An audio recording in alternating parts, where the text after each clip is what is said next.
रणबंका राठौड़ों की नगरी जोधपुर में किसी और से भी प्रवेश करने पर कोसों दूर से चिड़ियानाथ पहाड़ी पर धरती का लाडला मेहरानगढ़ दूर से चमकता दिखाई देता है।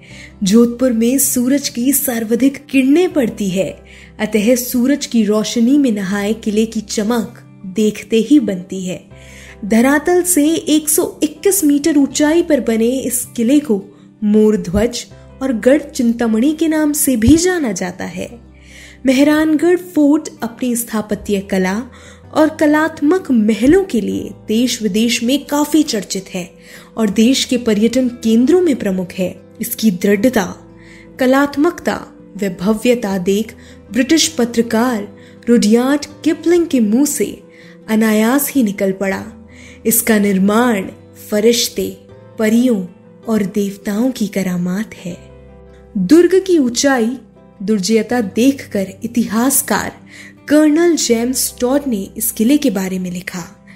जोधा के बेटे इस महल की खिड़कियों से अपनी सल्तनत पर अधिपत्य रख सकते थे। अपनी राजधानी को मंडोर की सुरक्षा की दृष्टि से अनुपयुक्त समझकर मारवाड़ के शासक राव जोधा जी ने 12 मई 1459 को इस दुर्ग की नींव रखी। अपने नाम से जोधपुर नगर बसाया। आपको बता दें कि मारवाड़ में राव सिहाजी ने राठौड़ साम्राज्य की नींव डाली थी और राव सिहाजी से लेकर जोधपुर के महाराजा हनुमंत सिंह जी कुल 40 शासक हुए हैं। इस दुर्ग के निर्माण की कहानी बड़ी रोमांचक है। राव जोधा की प्रबल इच्छा थी कि नया किला समृद्धि का प्रतीक रहे, अतः उन्होंने ज्योतिषियों व तांत्रिकों से सलाह ली। तंत्र पूजा के अनुसार किले की नींव में नरबली आवश्यक थी, अतः राव जोधा ने अपने राज्य में मुनादी कराई कि जो जाबाज चिड़ियानाथ पहाड़ी पर बनने वाले किले की नींव में जिंदा गड़ने के लिए तैयार हो, राजा की तरफ से भूमि व प्रचुर धन इनाम के रूप में दिया जाएगा। मुनादी सुनकर रजिया भाम भी इस बलिदान के लिए तैयार हुआ और नींव के मुहूर्त के समय वह नींव में दफन हो गया। ठीक उसके ऊपर दुर्ग का खजाना और नकार खाना बनाया गया। इस तरह मारवाड़ सियासत के एक नागरिक ने दुर्ग की नींव पड़ते ही अपने प्राणों का बलिदान दिया।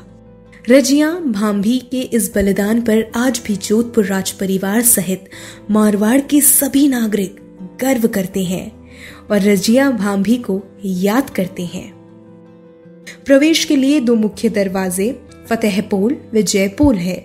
मुगलों को हराने के उपलक्ष्य में 1707 में महाराजा अजीत सिंह ने बनवाया और जयपोल को महाराजा मानसिंह ने 1909 में जयपुर व बीकानेर की संयुक्त सेनाओं को पराजित करने के उपलक्ष्य में बनवाया था। उसके बाद लाखन पोल है, जिस पर जयपुर की तोपों के निशान आज भी विद्यमान है। 16वीं शताब्दी में राजा मालदेव द्वारा निर्मित अमृत पोल आता है। इस पोल में घुसने के बाद दाईं तरफ महलों की विशाल ऊंचाई के दर्शन होते हैं। आगे बढ़ने पर राव जोधा का फलसा आता है, जो राव जोधा द्वारा निर्मित है, जो उस वक्त दुर्ग का प्रवेश द्वार होता था। राव जोधा के फलसे के बाद अतीत की अनगिनत स्मृतियां सजोए लोहा पोल आता है, जिसका निर्माण भी राव जोधा ने करवाया था।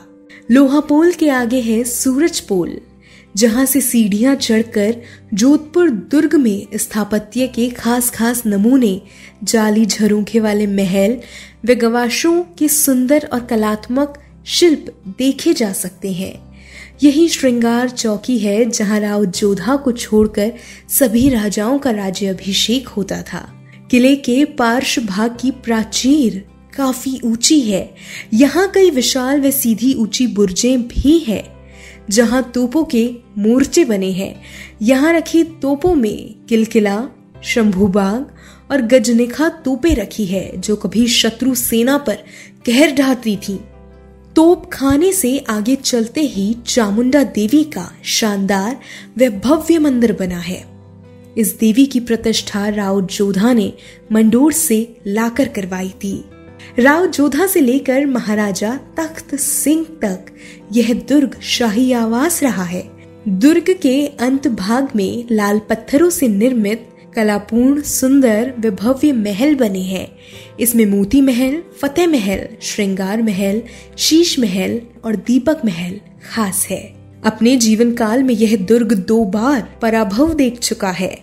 राव मालदेव के समय 1544 और 1546 में शेरशाह सूरी व 1678 में महाराजा अजीत सिंह के समय यह दुर्ग मुगलों के अधीन रहा।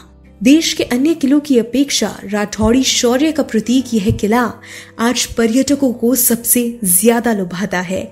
स्थापत्य वैभव और वास्तुकला के इस बेजोड़ नमूने के साथ अनेक शौर्य गाथाएं जुड़ी है। 52 युद्धों के विजेता राजा मालदेव, अफगानिस्तान तक अपने शौर्य का डंका बजाने वाले प्रतापी राजा जसवंत सिंह और वीर शिरोमणि दुर्गादास, जिसे देश का बच्चा बच्चा जानता है, कि शौर्य की अनगिनत कहानियां इस दुर्ग से जुड़ी है। वर्तमान में यह दुर्ग मारवाड़ के पूर्व शासक परिवार की संपत्ति है और सन 1974 में अपने 500 वर्षों का इतिहास सहेजे एक शानदार संग्रहालय है जो दर्शनीय है और देश विदेश के लाखों पर्यटक इसे देखने, इसके शौर्य की कहानियां सुनने यहाँ आते हैं। इसी दुर्ग में महाराजा मानसिंह द्वारा स्थापित एक प्राचीन पुस्तकालय भी है। यदि आप भी वास्तुकला के इस बेजोड़ नमूने को निहारना चाहते हैं तो पधारिए, आपका स्वागत है।